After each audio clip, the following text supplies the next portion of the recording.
हम चाहते हैं मुल्क में नए इंतखाबात की जानिब पेशरफ्त हो। उम्मीद करता हूँ बात को सुना जाएगा, मुल्क के हालात को मद्देनजर रखा जाएगा।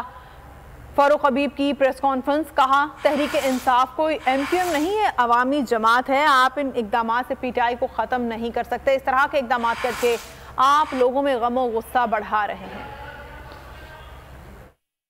अगर आपको मुल्क का मुफाद अजीज है तो इस मुल्क के अंदर फिलफौर इंतखाबात होने दें। ये उम्मीद करता हूं कि मेरी ये जो बात है इस बात के ऊपर इसको सुना जाएगा और मुल्क के हालात को भी मद्देनजर रखा जाएगा।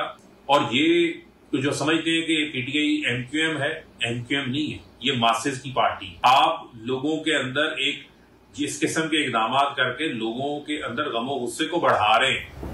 खबरों का सिलसिला भी जारी है। यहाँ वक्त तो एक ब्रेक के बाद देखिए।